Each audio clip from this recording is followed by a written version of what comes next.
Compared with other institutions, why is your forecast for the semiconductor market revenue in 2023 the most pessimistic? Yes, well, I think the difference really comes from the fact that we believe that the shortage that we experienced in 2021 and 2022 was fundamentally driven by the fact that there was a mismatch between demand and capacity. And in fact, that's always what triggers the shortages or the excesses. It is that inability to balance supply and demand, because supply is on a very, very long lead time. It takes to actually make the wafer in the factory, which is typically anywhere from 4 months to even 6 months, depending on how complex the part is. And even the very simple ones take 3 months. If someone orders something which they hadn't previously warned you about, they can't get delivery for at least 3 months, maybe 4, 5, or 6 months. And that's if you have capacity. If you haven't got capacity, then it takes at least 1 year to build a new facility. If you have a building, if you haven't got a building, it takes 2 years.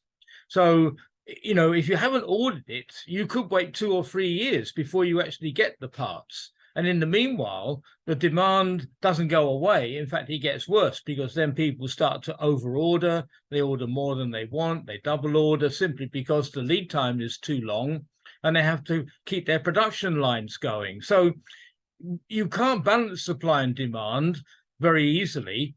We failed to do that completely over the history of the industry. So you're going to get these periods whereby suddenly demand runs away with you. In the case of 2021, it was because of the shutdowns. We all had to work from home. We couldn't go out.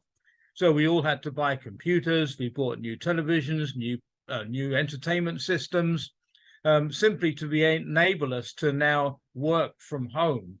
And that caused a spurt in demand, which the industry couldn't deal with. So it immediately tipped into an undersupply situation.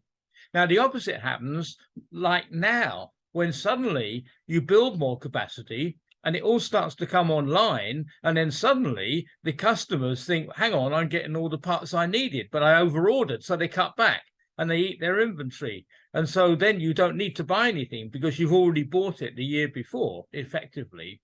So that means demand suddenly goes away, which automatically causes overcapacity, because now you've built the capacity and now you haven't got the demand. So suddenly you've got an empty factory or a near empty factory. And then people want to fill the factory. So the first thing they do is to actually reduce the price.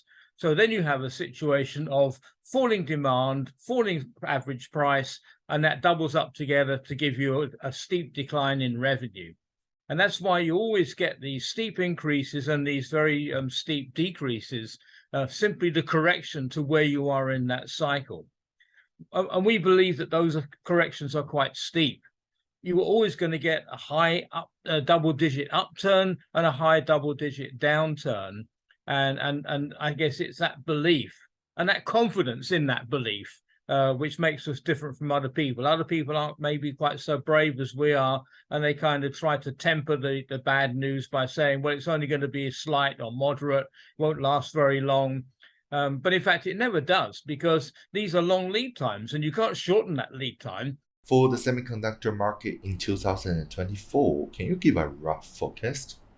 Yes, I mean, I think the way, if it rolls out as you would expect it to, you should be looking at a low single-digit growth rate number for next year. So if I had to hazard a guess, I'd say somewhere between 4 and 6% would be a typical type of number for that first year of recovery, increasing quite strongly in the second year into low double-digit type of area there.